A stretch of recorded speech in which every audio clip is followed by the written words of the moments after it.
¿Qué tal, señores? Bienvenidos. Hoy Espacio Abierto cierra temporada echando la vista atrás y recordando cuántos asuntos de interés hemos abordado y con cuántos invitados hemos podido conversar. La puesta de largo, a finales de septiembre, tuvo un padrino muy especial, el gran maestro de los fogones, Martín Berasategui. A partir de ahí, semana tras semana, por Espacio Abierto, han pasado más de una treintena de personalidades de todos los ámbitos. Lo recordamos. Son y han sido referentes en su oficio y en nuestro plató tuvieron la generosidad de rememorar sus comienzos. Cuando empecé con 15 añitos, en el año 75, a la vez que yo estaba empezando como aprendiz, cocineros estratosféricos como Carlos Arguiñano, Juan María Arzac, Pedro Subijana, y Hilario Arbeláez y otros cocineros que se han ido pero que están, pues creyeron en el éxito del trabajo en equipo y indistintamente de que uno quería cocinar mejor que el de enfrente o el de enfrente mejor que... Para mí fue algo vital porque me hicieron ser más competitivo porque eran cocineros de otro planeta. Entonces si querías hacerte un hueco era como muy difícil porque han sido, son y serán siempre referentes, cocineros que nunca soñé tener esos amigazos que tengo de cocineros, y a mí me educaron en casa que cuanto antes te admiren los que tú admiras es que has hecho tu trabajo bien o lo has hecho mal. De ilustrarnos sobre la posible solución de los conflictos que nos amenazan. La construcción de dos estados es irrenunciable. Esa es la resolución 181 de Naciones Unidas en 1948, antes de la creación del Estado de Israel. Naciones Unidas decide que tiene que haber dos estados, un Estado palestino y un Estado judío, un Estado israelita. Israel lo aceptó, Ben Gurión dijo sí, y eso que el territorio que Naciones Unidas decidía que iba a tener lo que iba a ser Israel era realmente minúsculo. Pero bueno, fue realista y dijo más vale esto que nada. La otra parte dijeron que no y además bueno, pues se desencadenó una guerra. Pero yo creo que hay que volver a esa resolución de la creación de dos estados. De recordar cómo vivieron en primera línea algunos de los acontecimientos que han marcado el siglo XX, como la caída del muro de Berlín. En el hotel, bueno, me llamó un periodista de La Stampa, Marco Chaterín, y me dijo: presidente, ha caído el muro de Berlín. ¿Me puede hacer una declaración? Que es lo que te pide siempre un periodista. Claro. Le dije: un momento. ¿Ha caído en sentido propio o figurado? Y me dijo: no lo sé, no puedo contestar esa pregunta. Digo: deme media hora para enterarme.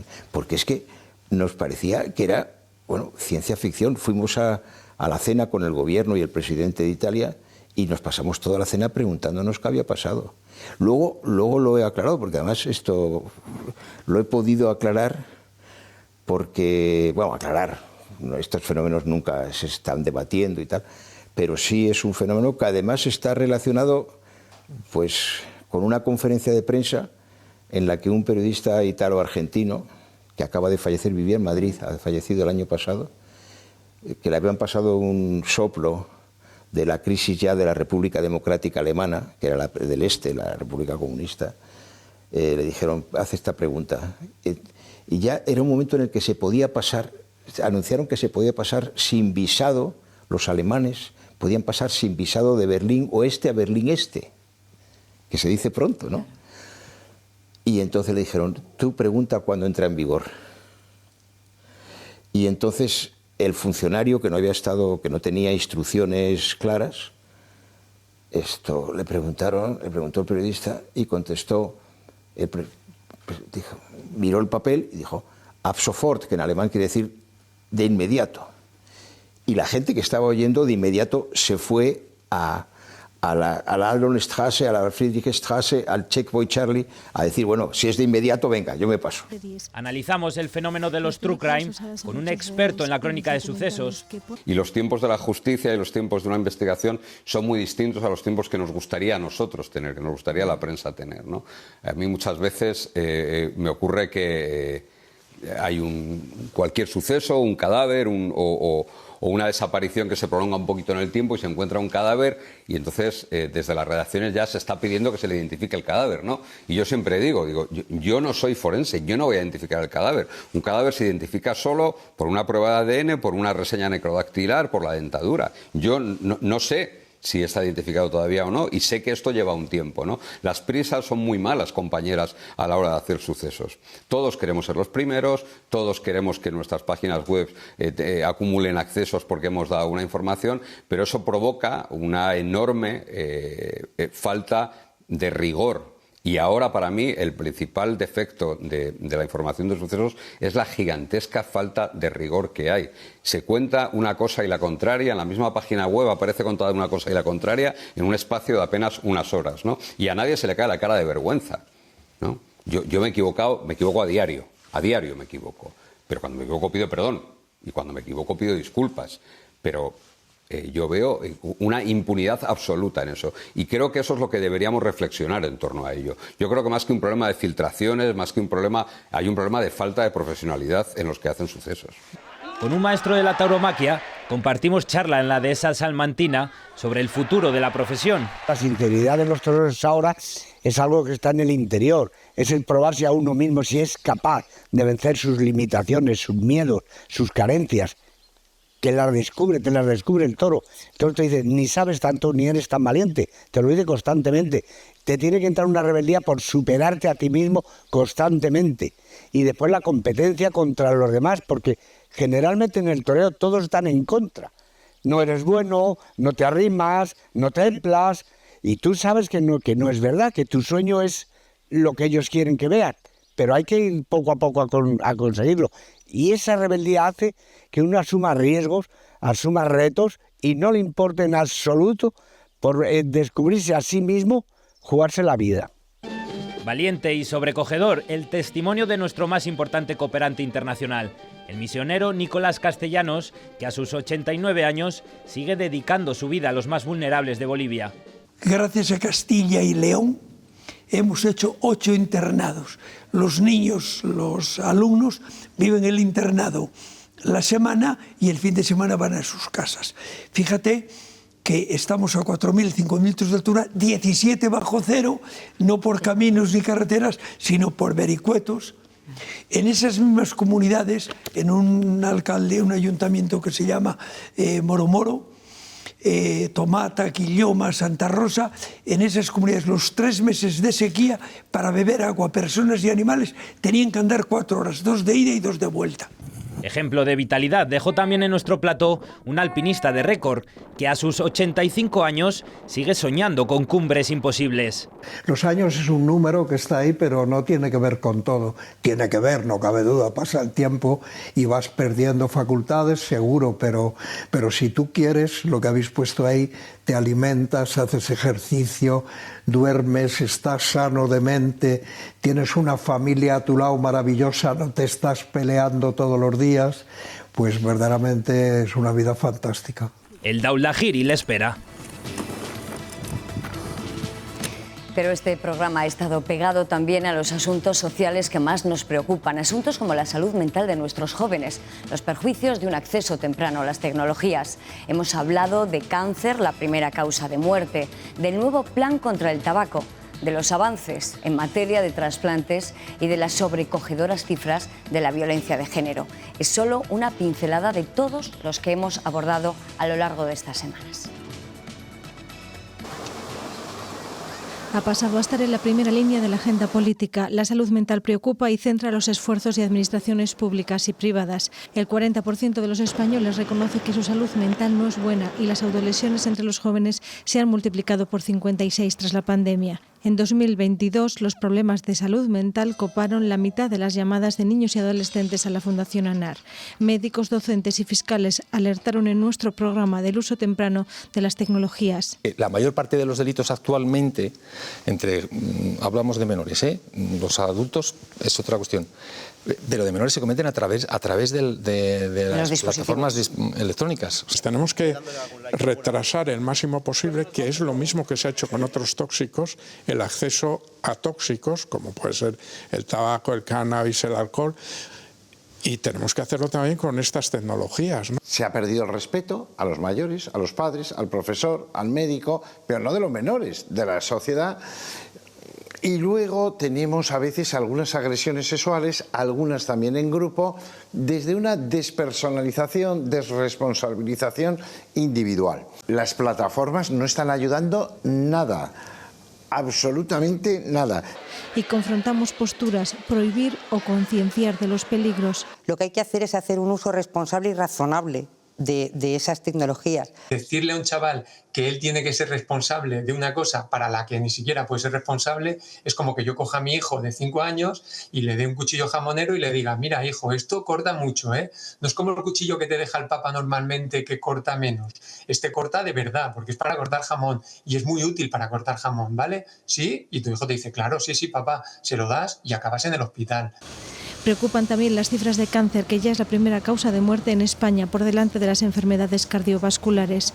Del futuro de la enfermedad y los nuevos tratamientos hablamos con uno de los mayores expertos de cáncer del mundo, descubridor del origen de los tumores.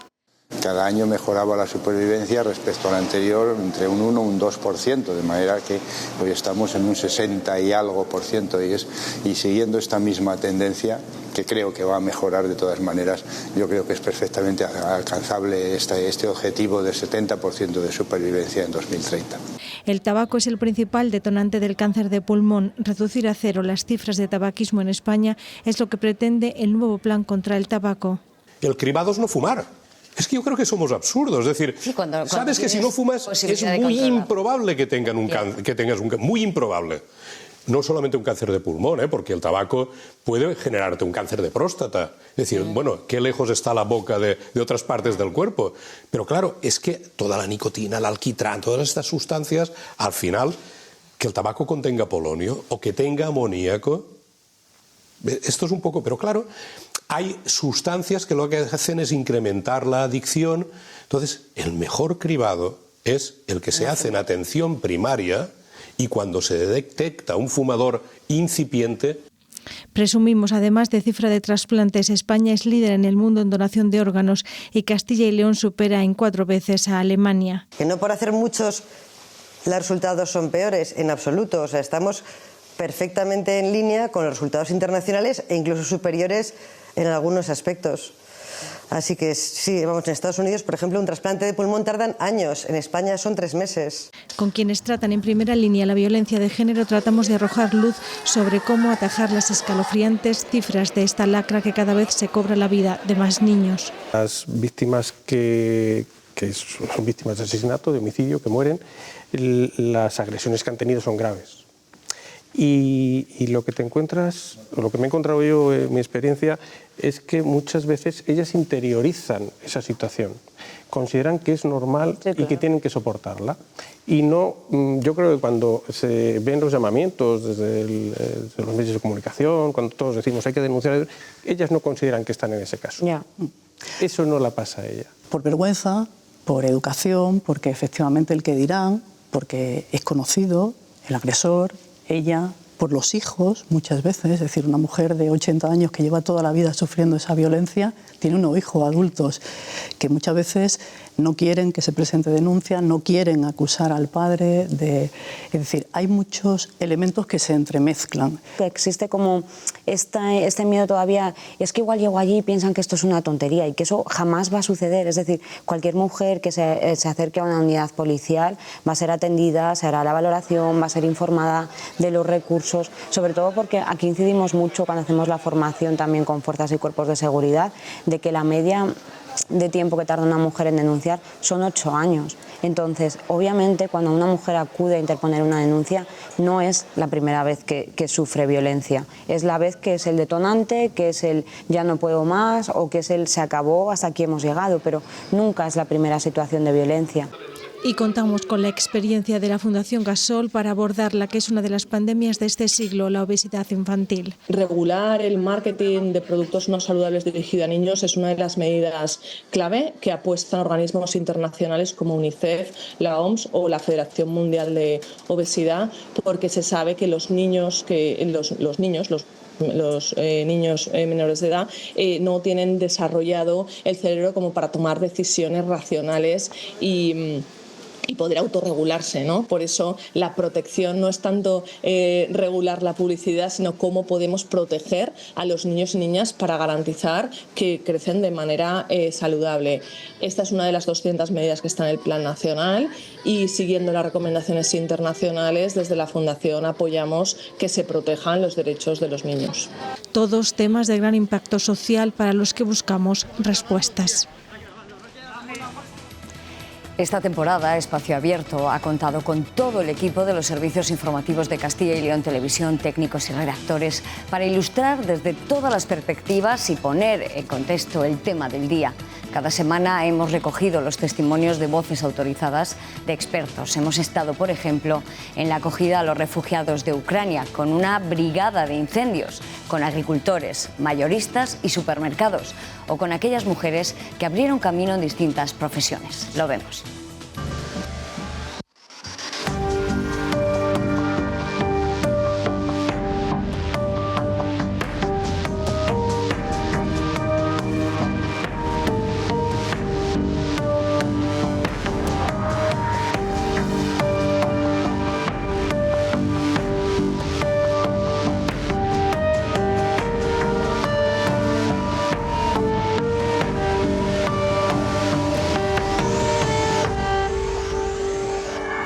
Aunque pasen los años, nadie olvida juicios como el de Marta del Castillo, el caso Bretón, el caso Asunta, la desaparición de Esther López o el caso Baninkoff. Juicios que han despertado el interés de la prensa. Pero la pregunta es, ¿entorpecemos los medios de comunicación las investigaciones policiales por esas ganas de saber?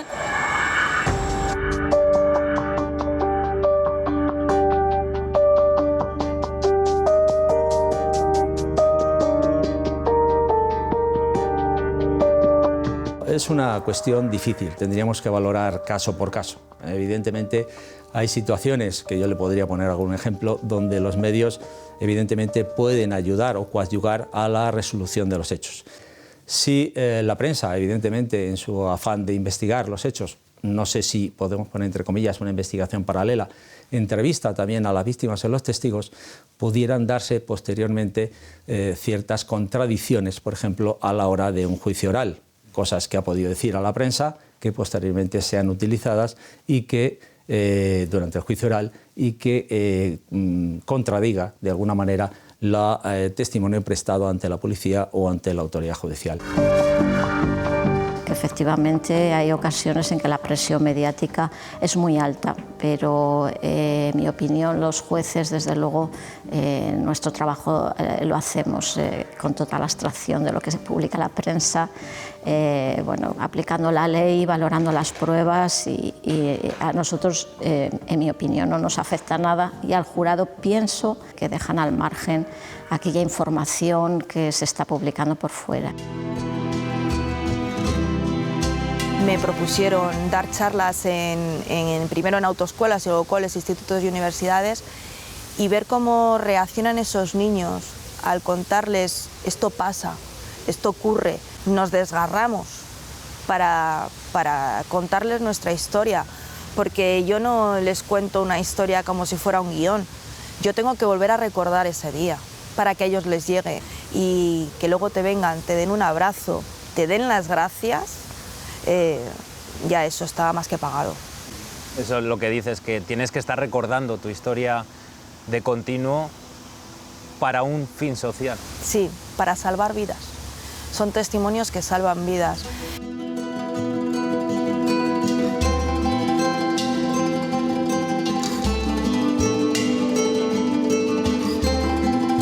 Aitor Martínez, ahora le vemos vestido de agente, pero usted también es una víctima de tráfico.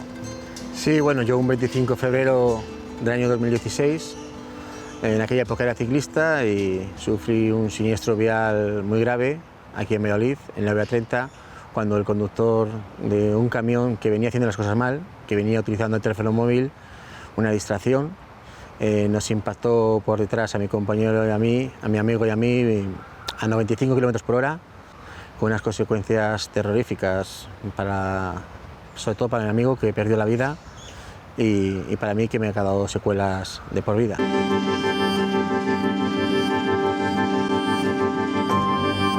Juan Alonso, pediatra, más del 7% de los niños y niñas aquí en Castilla y León de entre 0 y 17 años padecen obesidad o sobrepeso.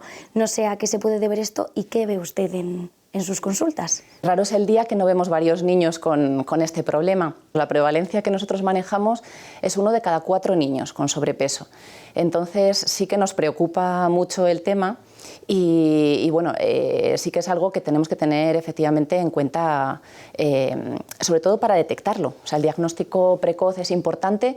Yo ahí quiero animar y me gustaría que las familias se dedicasen un poquito a leer las etiquetas e ingredientes que pueden tener, sobre todo los alimentos envasados. ¿Y a qué debemos prestar especial atención cuando miramos esas etiquetas? ¿Cómo saber si algo es saludable o no lo es? Cuanto más naturales, menos ingredientes tienen. Con lo cual, cuantas más filas, pues muchas veces tienen filas de ingredientes, pues peor es ese alimento.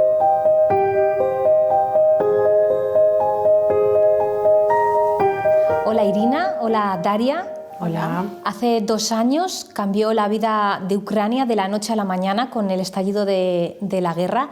¿Cómo cambió vuestra vida? Mi vida cambiando muchísimo. Estoy lejos de mi país, de mi padre, de mis amigos, amigas y de toda mi vida. Extraño a mi familia y preocupado por mi familia.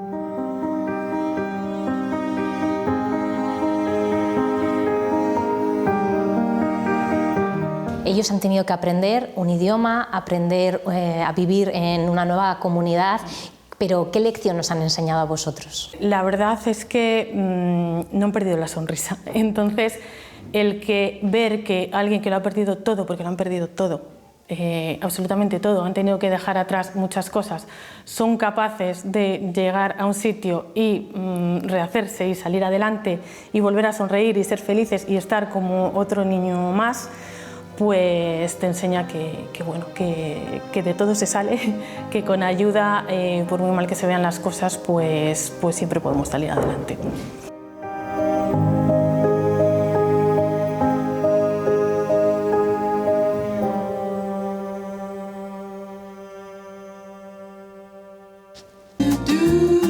Guía oficial de Castilla y León, Tatiana, muchas gracias por atendernos. Buenas tardes y muchas gracias por invitarme, encantada. Si no me equivoco, vienes de Moldavia. ¿Qué fue lo que te atrapó de Castilla y León para querer desarrollar tu carrera profesional aquí? Pues es algo de Moldavia, donde está la bodega más grande del vino, para llegar a la milla de oro de Ribera de Duero, porque aquí es donde están los mejores vinos, en esta franja de 115 kilómetros de largo, y aquí ya cuando probé el primer mosto me enamoré de esta tierra. ¿Qué tiene de especial Castilla y León? Castilla y León tiene más del 60% del patrimonio de la humanidad concentrado en Castilla y León, más que Lombardía y Toscana. Así que aquí tenemos 9 patrimonios de la humanidad. ¿Qué es lo que más busca el turista cuando viene aquí a Castilla y León? Busca historia, busca tradición, quiere entender España, y para entender España hay que venir a Castilla y León. Aquí es donde se casa Isabel la Católica, aquí es donde nace la historia de España. Valladolid ha sido capital de España.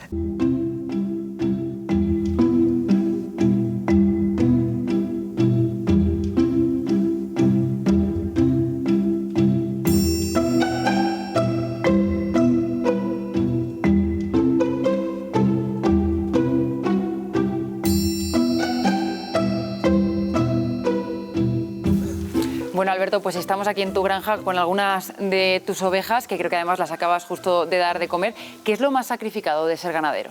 Bueno, ser ganadero es estar pendiente de tus animales todos los días del año y bueno, pues eso hace que no tengas descanso, tengas que trabajar fines de semana y eso hace que sea muy costoso y sobre todo muy sacrificado. De hecho, yo digo que los ganaderos somos los nuevos esclavos del siglo XXI y eso no se da cuenta la gente, ¿no?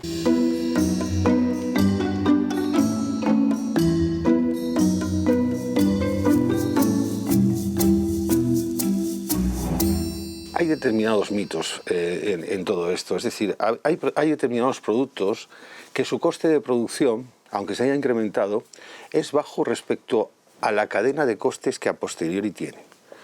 Ejemplo, un melón. o cualquier otro producto hortofrutícola necesita un tratamiento, un envasado, que se realiza en una central hortofrutícola normalmente, ¿vale?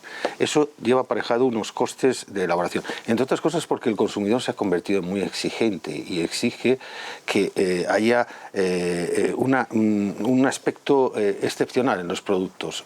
Después vienen los gastos de distribución sensu stricto, de transporte, que se han disparado como consecuencia de los productos del incremento de los productos energéticos. Después viene una comercialización en destino, que sería lo nuestro, que sería Mercadoriz, vale. La estructura de costes que también tienen las empresas mayoristas pues son importantes. Y finalmente también el sector detallista especializado o la cadena de supermercados tendrá su estructura de costes y entonces pues todo va encajándose en la cadena.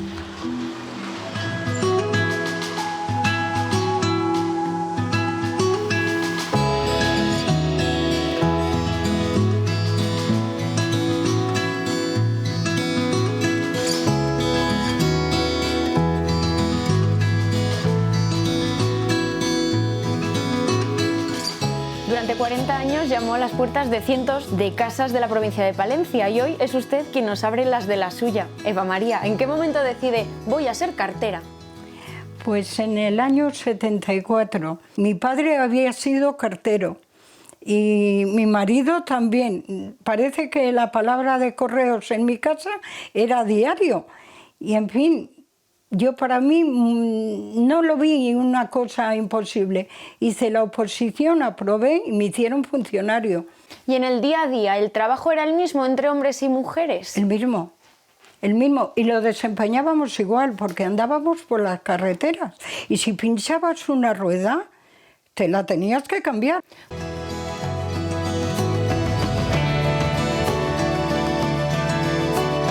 Solo el 2% de los camiones que circulan en España están conducidos por mujeres, unos 5.000. Este es uno de ellos. Sonia, ¿el camión es un mundo de hombres? ¿Es de mujeres? Tradicionalmente ha sido un mundo de hombres, pero por supuesto que también es de mujeres. Aquí estamos. Solo 2%, pero estamos. ¿En qué momento decide voy a subirme al camión y a recorrer España? Bueno, esto no es una decisión de un día para otro. Nosotros, mi marido y yo, montamos nuestra empresa en 1997, o sea, hace ya 26 años que tenemos nuestra empresa. Yo subida como conductora no hace tantos años, hace relativamente poco, desde 2009, 2010, por ahí empecé a conducir, pero montada en un camión desde que tengo 20 años. Yo creo que siempre hay que mirar al futuro en positivo. Yo creo que hacemos mucho, hay mucha gente, muchos hombres, muchas mujeres trabajando porque vivamos en una sociedad cada vez más igualitaria. Rosario, de nuevo en este hemiciclo, ¿qué es lo que has sentido al verlo otra vez? Pues no sé, rejuvenecer, quizá. Usted fue la primera procuradora de Castilla y León, hablamos del año 1983. Sí. Han cambiado mucho las cosas. Mucho, afortunadamente. ¿Qué recuerda de aquella etapa en la que Castilla y León comenzaba a andar? Pues era todo, porque no había nada hecho. Es que tienes que empezar a planificar, pues eso, desde los mapas de carreteras, las zonas básicas de salud, que eso viene de la ley general, un poco estructurar la comunidad, porque estaba cada provincia y luego tampoco teníamos una conciencia, los castellano-leoneses, muy clara de lo que era la autonomía.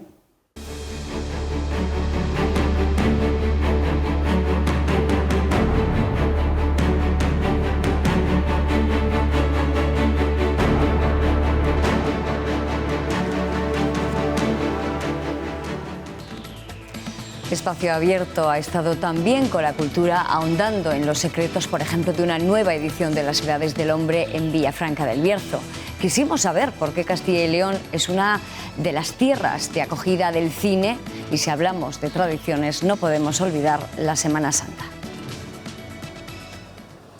En la Semana Santa más afectada por la lluvia desde hace un siglo, con 84 procesiones suspendidas, profundizamos en su valor desde la fe y desde solo la devoción con el antropólogo José Luis Alonso Ponga. Está lo que yo he llamado siempre la memoria de los antepasados, que eso atrae mucho a mucha gente. Yo cuando hacía trabajo de campo en Valladolid, he estado 13 años haciendo trabajo de campo, me he encontrado con todo tipo de gente desfilando, cofrades, como es anónimo, no puedo decirlo.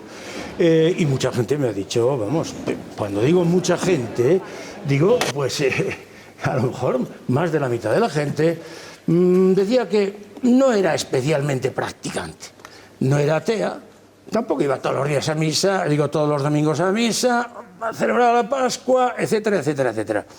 Claro, esto, para cierto punto de catolicismo, que es, digamos, el que exalta o predica la cultura hegemónica, esto es poco menos que una blasfemia.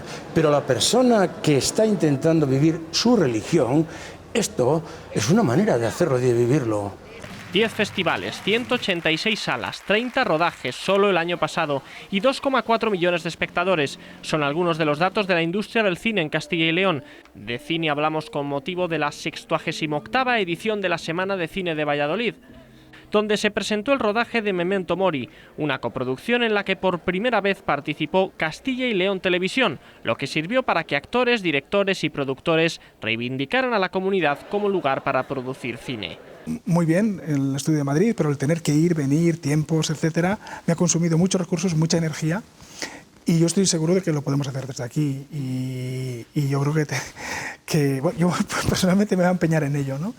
Para poder empezar y terminar una producción, una película, sin salir de Valladolid, ¿no? No es esa cosa de decir, bueno, tenemos que invertir en cine de Castilla y León porque por una visión un poco nacionalista en el mal sentido de la palabra, ¿no? Porque es que hay que apoyar a los de aquí, ¿no? No, hay que hacer las cosas aquí porque aquí se hacen muy bien. Y si se hacen muy bien, ¿por qué vamos a ir a hacerlas a otro sitio, ¿no? Conocimos que candor es la palabra favorita de uno de nuestros mejores escritores, con quien hablamos de la salud del español, que solo el año pasado tuvo un impacto en la economía de Castilla y León de 82 millones de euros. El castellano ha conocido una expansión enorme, ¿no? En fin, por muchos lugares, por América, por ejemplo, es impresionante, ¿no? Y entonces, claro, yo creo que la medida en que una lengua se habla en muchos lugares, pues siempre suscita el deseo de aprenderla porque te permite comunicarte con gente muy diversa en los lugares más distintos del mundo, ¿no? Y entonces, por lo tanto, tiene un sentido práctico, y yo creo que también tiene un sentido que no es enteramente práctico, porque de alguna forma la literatura en nuestro idioma es una de las literaturas más ricas que existen, ¿no? Y en ese sentido, pues leer en castellano es una forma de entrar en mundos, ¿no? Que probablemente que otros idiomas ofrecen cada uno su propio mundo, pero es un mundo que solamente a través de esa lengua se puede explorar. Y le dedicamos un espacio también a la exposición más importante de la comunidad. Las Edades del Hombre estrenaban este año su 27ª edición. Hospitalitas seguirá engrosando la cifra de 12 millones de visitantes, que suma ya una muestra que ha supuesto además una revolución en el patrimonio. En el año 1988 no existían tantos museos, tantas iniciativas, tantos espacios expositivos como a lo mejor podemos entender en el día de hoy en Castilla y León. Entonces esa semilla que fue forjando las Edades del Hombre desde ese primer año en la Catedral de Valladolid durante las 26 ediciones y estos 36 años, la verdad que ha calado en la sociedad de tal manera que ahora entendemos en el patrimonio religioso que hasta entonces había sido una carga que había que mantener, había sido un pesado lastre incluso para la economía de muchas instituciones, se convirtió en una palanca, en una fuente de riqueza, en un motor para el territorio, para un territorio como Castilla y León. 50 años lleva en el mundo de la moda la burgalesa Feli Campo, una trayectoria que tiene una palabra clave, la dedicación. Para empezar, pues tienes que empezar pues con ferias, que se interese en ti un showroom, tú no puedes llamar a un showroom a la puerta, tiene que interesarse en ti. Y luego, pues, por ejemplo, yo en el de Milán llevo 10 años ya, y soy la única española que está allí. Es un showroom bastante importante porque está en Roma, Nápoles, o sea, está la colección 3 meses circulando por Italia. Entonces, esa es la vía. ¿Cuesta muchos años llegar a todo eso? Muchísimos. Y lo que decía Raquel, absolutamente. Vocacional, olvidarte un poco de que tu vida es eso. O sea, que es el trabajo realmente y es que luego es apasionante, claro que lo es, pero es muy duro, es muy difícil. Decir, yo vendo aquí, pero claro, hay que mirar toda la trayectoria detrás, son 50 años lo mío. Consejo para los que se inician en las escuelas, a las que pide mayor dosis de realismo para un mundo que siempre te exige, remarca, el 100%.